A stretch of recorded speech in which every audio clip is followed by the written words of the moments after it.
SP madam एक दिन साधारण से कपड़े में मार्केट जाती है किसी सामान की खरीदारी करने के लिए। लेकिन वहां पर जैसे ही वह सामान की खरीदारी करते हुए इधर उधर घूम रही होती है, तभी अचानक से दो मनचले लड़के आते हैं और एसपी मैडम को छेड़ने लगते हैं।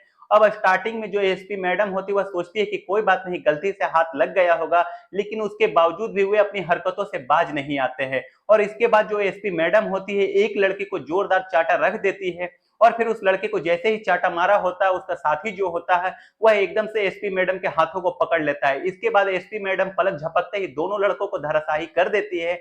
और इस बात को देख करके मार्केट में खड़े हुए सभी लोग हैरान हो जाते हैं कि एक लड़की इतने ज्यादा पावरफुल कैसे हो सकती है जो पलक झपकते ही दोनों लड़कों को धराशायी कर दिया। क्या कारण था जो एसपी मैडम बिना सिक्योरिटी के वहां पर गई थी, और क्या होता है इस कहानी में आगे, पूरी कहानी की सच्चाई जानने के लिए वीडियो को अंत तक जरूर देखें। बिहार के एक छोटे से गांव में एक लड़की रहा करती है जिसका नाम होता है वंशिका। वंशिका के घर में उसके माता पिता होते हैं, दो छोटे भाई होते हैं और उनके पिता एक प्राइवेट जॉब किया करते हैं। प्राइवेट जॉब करने के बाद वो इतना ज्यादा पैसा कमा लिया करते हैं कि घर का गुजारा अच्छा तरीके से हो सके। वंशिका घर की बड़ी लड़की थी तो उसने अपनी पढ़ाई लिखाई कर ली थी, और पढ़ाई लिखाई करने के बाद वंशिका ने एक टेस्ट दिया था जिसका रिजल्ट अभी कुछ दिनों में आने वाला होता है। और जैसे ही रिजल्ट आता है तो एकदम से परिवार के अंदर खुशियों की लहर दौड़ जाती है, क्योंकि वंशिका ने जो यूपीएससी का टेस्ट क्लियर कर दिया था और उसे क्लियर करने के बाद वंशिका अब एसपी बन चुकी होती है। इस बात की खुशी उसके पिता पूरे गांव में मनाते हैं और पूरा गांव वंशिका की तारीफ किया करता है। और इसके बाद जो वंशिका होती है वो अपने ट्रेनिंग के लिए चली जाती है और फिर वहां पर रह करके अपनी ट्रेनिंग करने लगती है। धीरे धीरे समय बीतता है और समय के साथ साथ वंशिका की ट्रेनिंग भी कंप्लीट हो जाती है और वह एक डिस्ट्रिक्ट के अंदर अपना कार्यभार संभालने लगती है।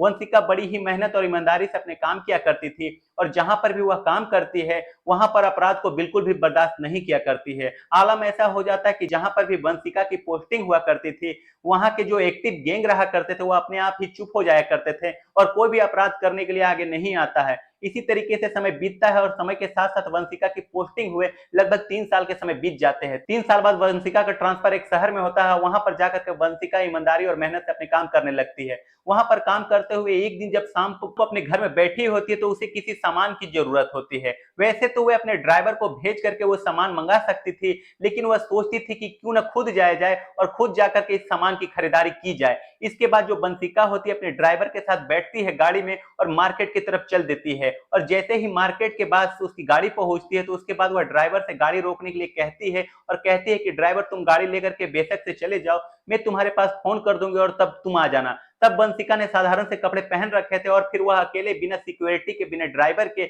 वह मार्केट के अंदर घूम करके खरीदारी करने लगती है, क्योंकि वंशिका नहीं चाहती थी कि उसकी वजह से किसी भी तरीके से लोगों को कोई भी परेशानी हो, और वह साधारण तरीके से मार्केट में खरीदारी करना चाहती है। इसके बाद वंशिका मार्केट में सामान खरीदने के लिए इधर उधर घूमने लगती है और घूमते घूमते कुछ सामान भी खरीद लेती है।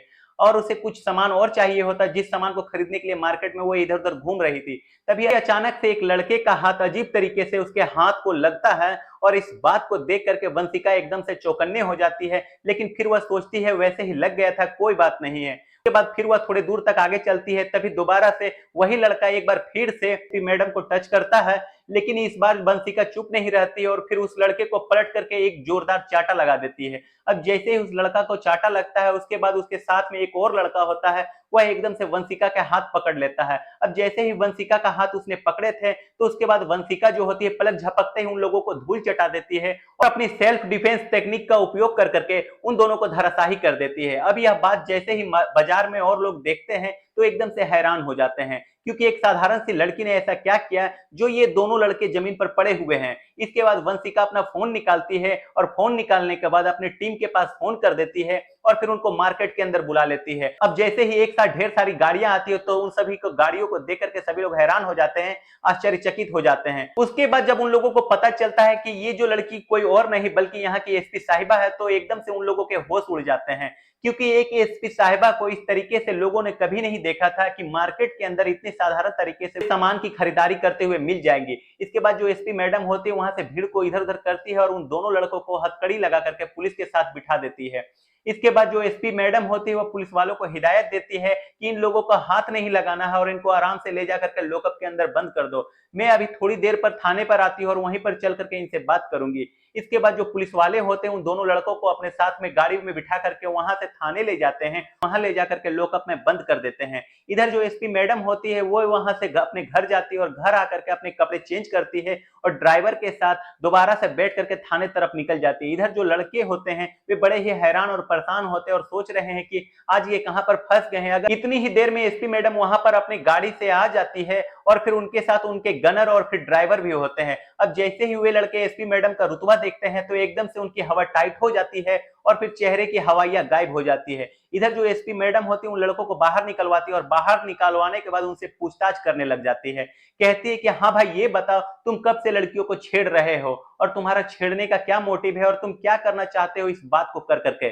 तब इधर जो दोनों लड़के होते हुए दोनों लड़के एसपी मैडम के रुतबा देख करके पहले ही हैरान हो चुके होते हैं और एसपी मैडम के पैर पकड़ लेते हैं और फूट फूट करके रो रो करके माफी मांगने लगते हैं और कहते हैं कि मैडम हमें माफ कर दो, हमसे बहुत बड़ी गलती हो गई है, आगे से आपको ऐसी शिकायत का मौका नहीं मिलेगा। अब जो एसपी मैडम होती है वह थोड़ी देर तक सोच विचार करती है और सोच विचार करने के बाद उन दोनों लड़कों से कहती है कि नहीं, मैं माफ तो तुम्हें नहीं कर सकती क्योंकि मैं जहां पर काम करती हूँ वहां पर क्रिमिनल को बिल्कुल भी माफ नहीं किया जा सकता, तुम्हारे खिलाफ कानूनी कार्रवाई जरूर से होगी। इसके बाद जो एसपी मैडम होती है उनके खिलाफ कानूनी कार्रवाई करने के लिए पुलिस वालों को बोल देती है और खुद उनके लिए एफआईआर दर्ज करवाती है। ये लड़के काफी देर तक माफी मांगते रहते हैं, कहते हैं कि मुझे माफ कर दो। वो मैडम बोलती है कि आपने जो क्राइम किया है उसकी सजा तो आपको भुगतनी ही पड़ेगी। ऐसा ही कह करके एसपी मैडम वहां से चली जाती है और उन लड़कों को कोर्ट में पेश किया जाता है और कोर्ट में पेश करने के बाद उनके खिलाफ उचित कार्रवाई की जाती है और उनको जेल में बंद कर दिया जाता है कुछ दिनों के लिए।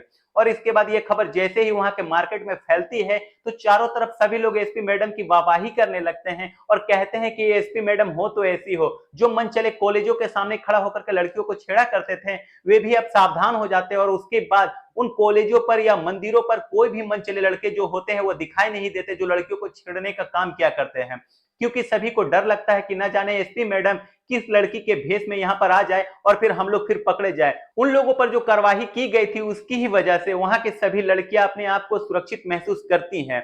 तो दोस्तों ये थी कहानी एक महिला एसपी की जिन्होंने एक मार्केट के अंदर जाकर के दो लड़कों को पकड़ लिया और फिर उसी कारण शहर के अंदर उनकी वाहवाही होने लगती है। आप क्या कहना चाहते हो वंशिका के बारे में, आप क्या कहना चाहते हो दो मंचुलो लड़कियों के बारे में? आपकी जो भी राय है कमेंट सेक्शन में लिख सकते हो, लोगों के साथ शेयर कर सकते हो। वीडियो अगर अच्छा लगा तो वीडियो को लाइक और चैनल को सब्सक्राइब जरूर करें ताकि हमें थोड़ा बहुत हौसला मिले आप लोगों के लिए अच्छे अच्छे वीडियो बनाने के लिए। इन कहानियों को सुनाने का उद्देश्य किसी को परेशान करना बिल्कुल भी नहीं है, बल्कि ये कहानी सुनाने का उद्देश्य है आप लोगों को जागरूक करना, सतर्क करना, सजग करना।